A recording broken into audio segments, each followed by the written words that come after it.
What is up, people? Today, I'm going to be talking to you guys about Guardians of the Galaxy Volume 2, a movie that really surprised me in theaters when I saw it this May, and I was looking forward to talking to you guys about it today.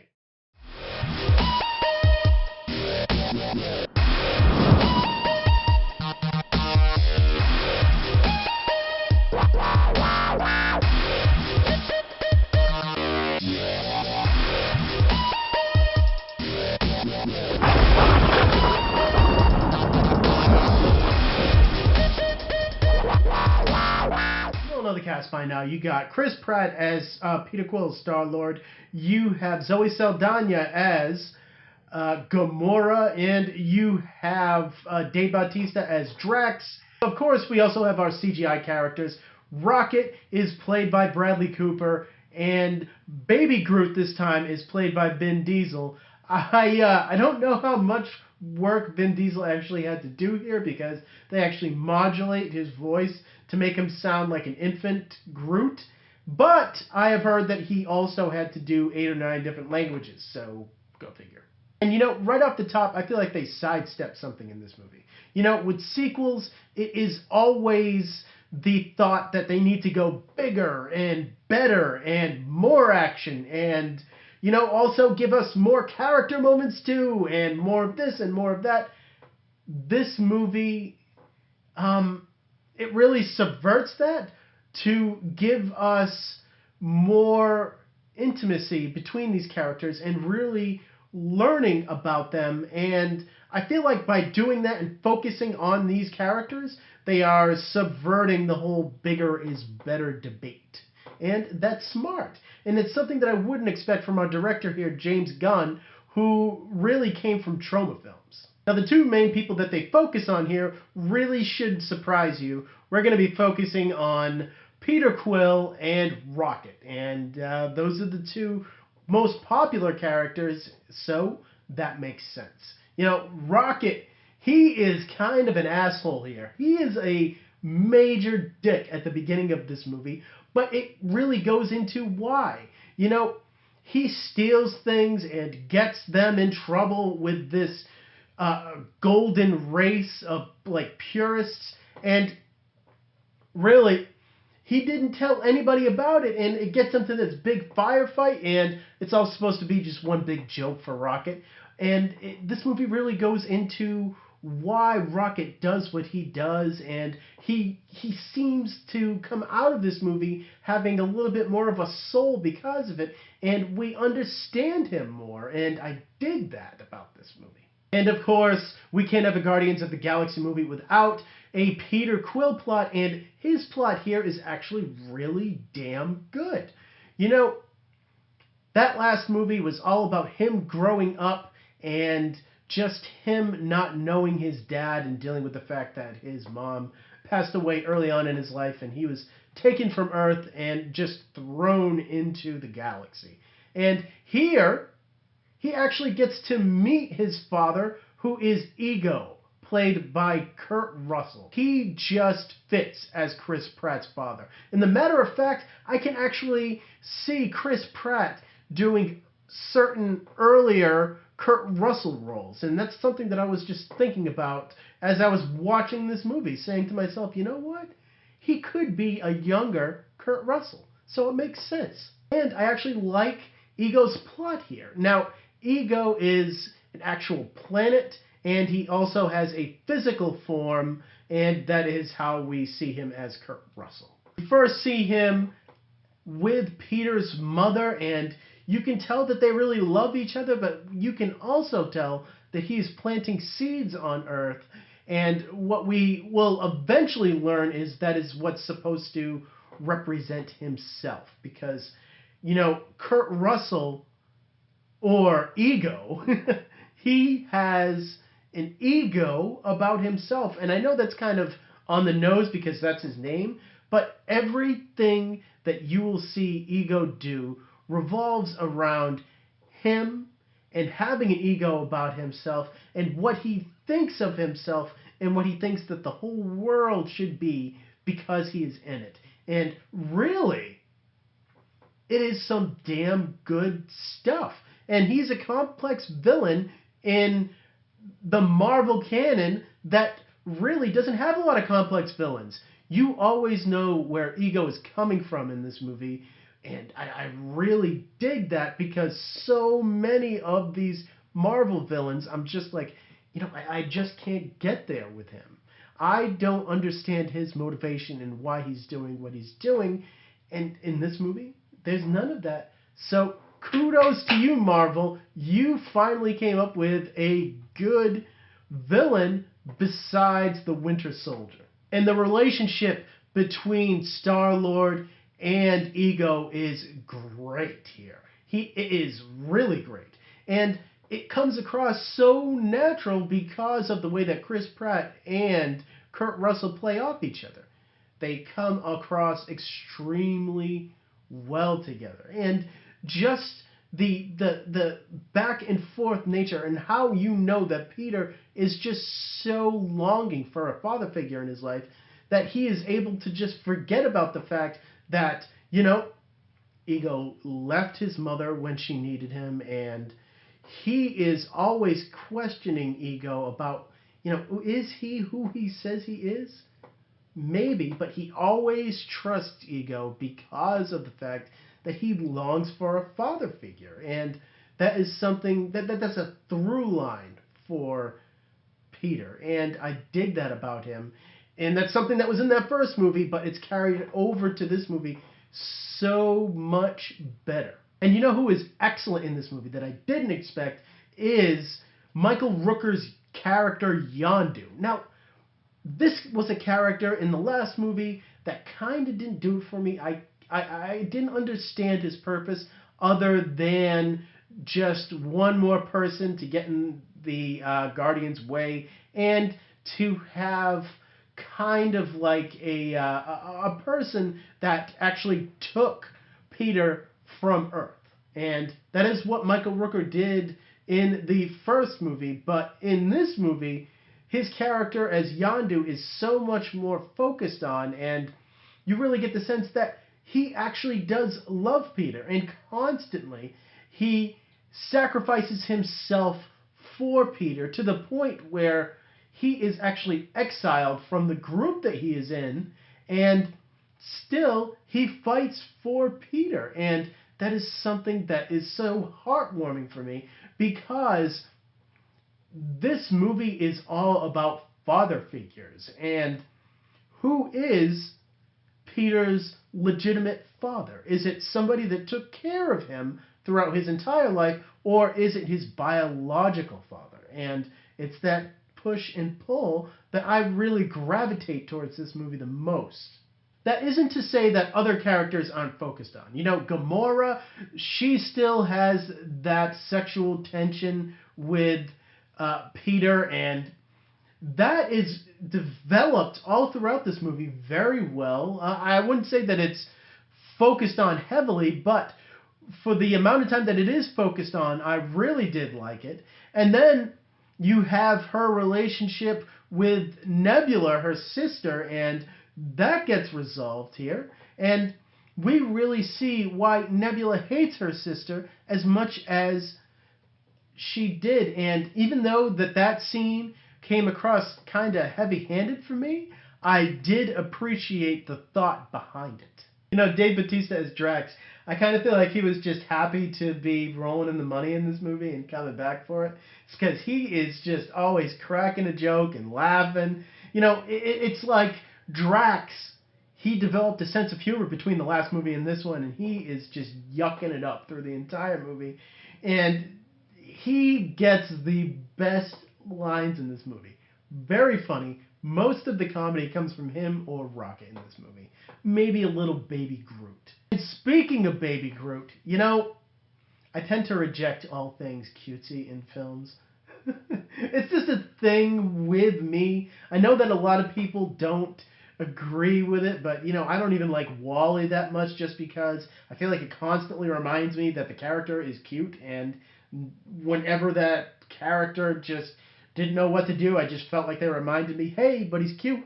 And here, I get a little bit of that, especially in the first action scene where uh, a huge action scene is taking place with them fighting that squid that's in the trailer. And, you know, it's this whole thing where, hey, there's this big action scene that's going on, but we're not actually supposed to be paying attention to it. We're supposed to be paying attention to Baby Groot playing Mr. Blue Sky on the radio as the opening credits roll. And you know what?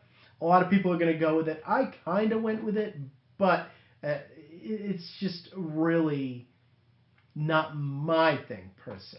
The action in this movie is great when there is action, and you know that is where I want to express that the first 2/3 of this movie feel like it lacks urgency, just because we are spending a lot of time getting to know these characters deeper. So you know how we get to know the big bad, and that takes up the majority of most movies, and he develops his plot all throughout. That is really not what we get here. What we do get is a lot of time just spending with these characters and Peter getting to know his dad. And that's not to say that it's not interesting, because the way that it plays here is very well. And in the end, once the action comes, I feel like I am not totally checked out of it, even though it is kind of scattered everywhere. But they have earned that moment because of the amount of time that they have spent on these characters and not endless action scenes. That's what I want to say about this film. You know, this movie has a lot more heart and a lot more of a soul to it. You get to know these characters a lot more, and even though not all the character moments hit, enough of them hit to make me actually like this film more than the first one. And I know that's a controversial thing to say because a lot of people don't feel that way, but I personally do. And that is why I am giving Guardians of the Galaxy Volume 2 an 8 out of 10, because it is truly a movie that takes these characters, steps them up, and really gives them more of a soul. And I dig that about this movie. So next, we are going to get into something very special, because this is going to be the first 4K Blu-ray for Marvel and for Disney. So they better live up to something great.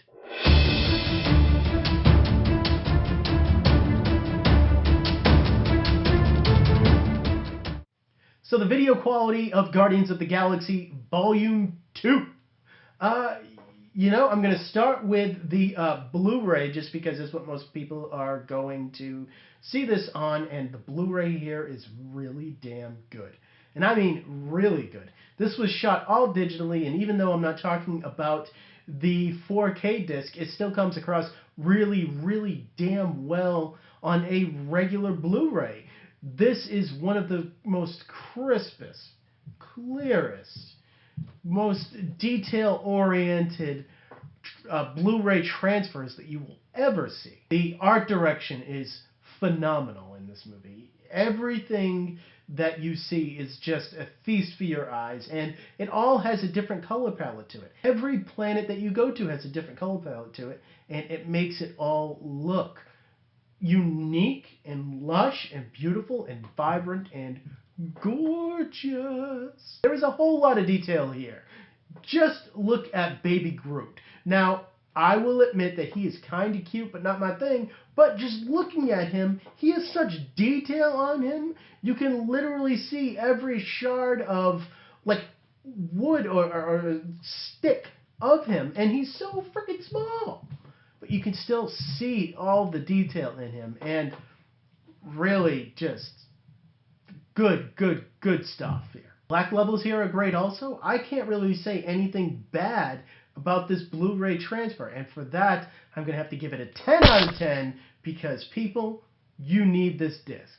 And as for the 4K disc, now, this is the very first time that Disney or Marvel have put out anything in 4K since the format began, so they have a lot to live up to here. And if that wasn't enough, this movie used a special IMAX camera called the Red camera that actually shoots in 8K.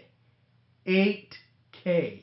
And with that comes a whole slew of clarity. But unfortunately, one thing that I would like to say up front that kind of ticks me off is that this was actually sourced in 8K, but mastered in 2K, because I feel like a lot of theaters only have 2K capabilities today. They haven't all gone to 4K, and Disney isn't going to give us, for home release, a different transfer than they sent to theaters, so we get the same 2K that theaters got.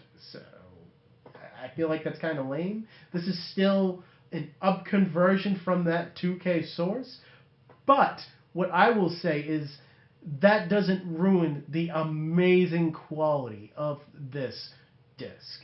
Right off the top, I talked about the color palette on the regular Blu-ray. That is amplified to 11 here. Everything is just so lush. It looks so tangible. You just want to touch it. It looks so great here. And one thing that I will also say is, you know, a big thing that I see that is different about filming in 8K is I noticed that a lot of the depth of focus, where we're supposed to focus on one thing with something else that's out of focus, it still looks so clear. And that is because of the resolution that this is actually shot on, and it helps this transfer out immensely. All of the worlds have such detail to them. You know, you take what you find in that standard Blu-ray and you just amplify it here, because it definitely is that step up that some 4K transfers don't have. This one absolutely has. The HDR here is some of the best HDR work that I've ever seen. It is such a step up from the standard Blu-ray that you can see the blackness in the crevices of this world, and it seems so endless. But still, there is such detail in them that it looks tremendous here. And I really can't say enough about this 4K transfer, and that is why I really have to give this a 10 out of 10. This is something really great, people, that anybody with a 4K TV with HDR capabilities will want to check out. Now, I actually have next to me the Best Buy combo pack that actually came with the 3D copy, so I will be reviewing the 3D transfer as well. And you guys are lucky, and I'm lucky to have this just because of the fact that this is actually a really good 3D transfer that a lot of people aren't going to be able to get, because this is already pretty damn hard to find. Now, 3D transfers just aren't all about popping things out at you. It's not like that. And here, it definitely displays more subtle ways for a 3D transfer to really look damn good, where a character will just have a interaction with another character and the background looks so beautiful, but at the same point in time seems so further back that it gives the picture a lot of depth, and it's just an interaction between two characters. And that is something that this disc does really damn well. But hey, we also need some pop-out action at us, and we do get that for the firefights. You have lasers coming at you, and all of the ships, they have a lot of dimension to them, and those firefights really come across really well in 3D. There isn't a lot of ghosting here to be seen. You know, this transfer is actually really damn good, and it's a shame that not a lot of people are going to be able to see it, because I have to give it a 10 out of 10. I can't really picture this movie actually looking better in 3D. I didn't mention this before, but even the color palette, you know, a lot of 3D transfers have a darker color palette, but that doesn't interrupt the beautiful colors that are in this movie. Not that much darker for the 3D transfer. And just so you guys know, there is a different aspect ratio for this 3D transfer. We get the IMAX aspect ratio. So next we're going to be talking about something really cool, because not only is this the first 4K transfer for Marvel and Disney, it is also the first Dolby Atmos track. I can't wait to talk to you guys about it next.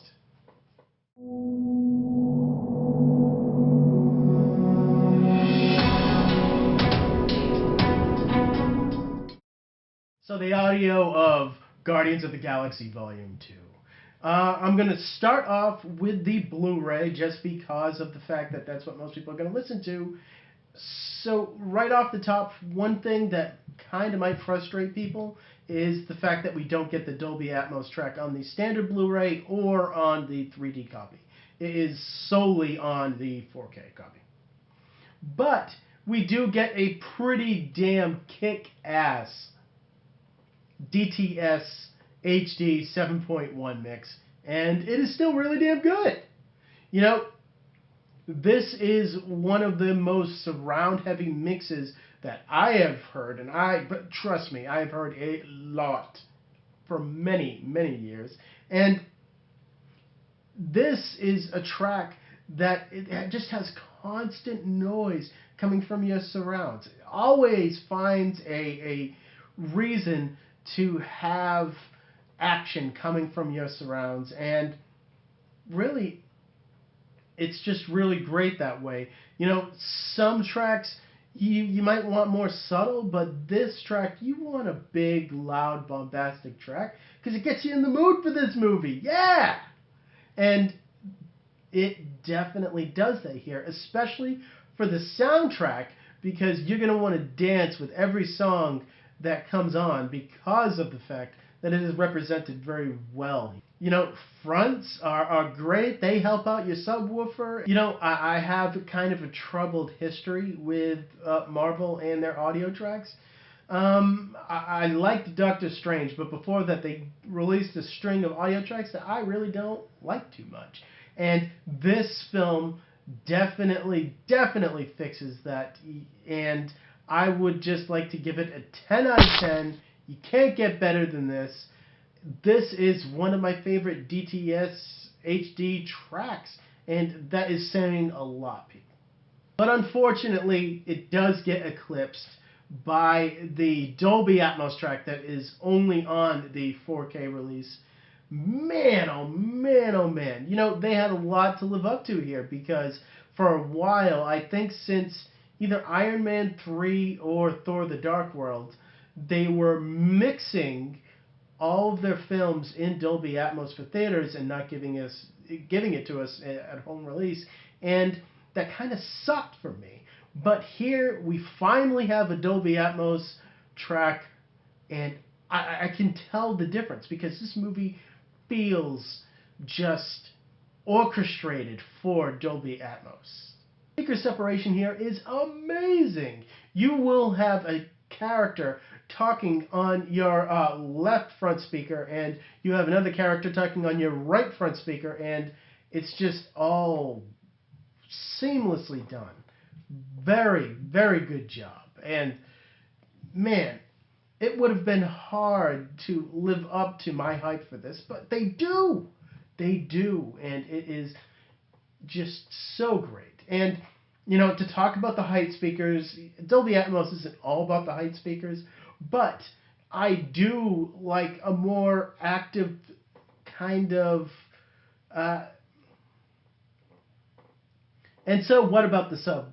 And so what about the height speakers? You know, it's not all about the height speakers with Dolby Atmos, but when it all comes down to it, I like my height speakers to be active just because it's more fun that way. And I would expect them to be for this movie, so it's good that they are. They're very active. And the matter of fact, one thing that I can remember listening to that was just so damn cool was, you know, they'll have this huge ass action scene, and from a boombox they're playing one of the songs on the soundtrack, and as the camera pans down from the boombox, it actually goes up into your height speakers to the point where you can only hear the song in your height speakers. And I felt like that was really cool. Guys, it's really hard for them to live up to a really great Dolby Atmos track for this movie just because of the hype behind it. People have been waiting for Dolby Atmos and Marvel tracks for so long, and they totally pull it off here, and that is why I have to give it a 10 out of 10. This is something really great, people. So next we're going to get into the special features for Guardians of the Galaxy Volume 2, and we will see what lies for us there.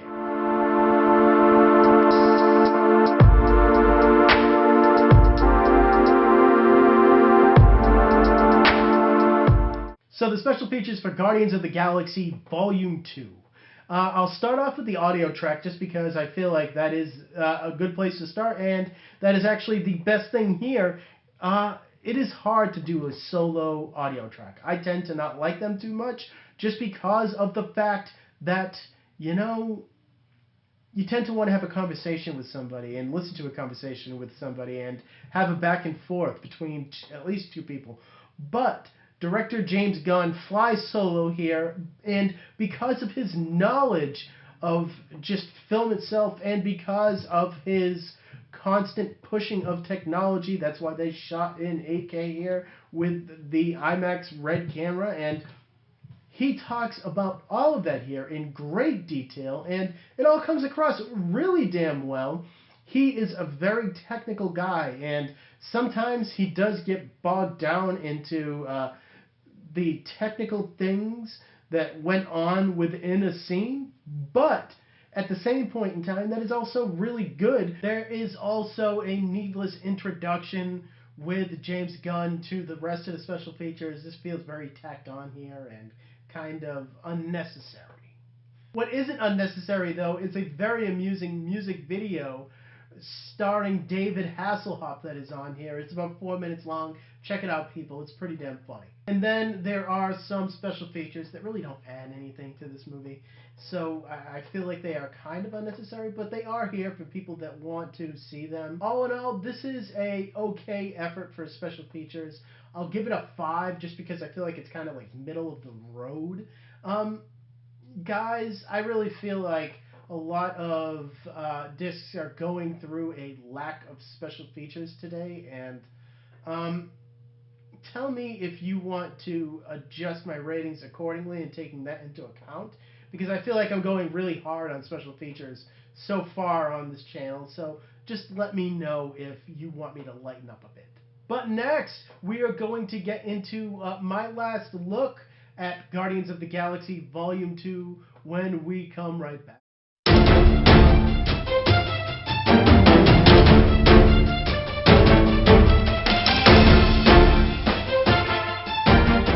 Guys, Guardians of the Galaxy Volume 2 is a smarter movie than I really thought that it would be.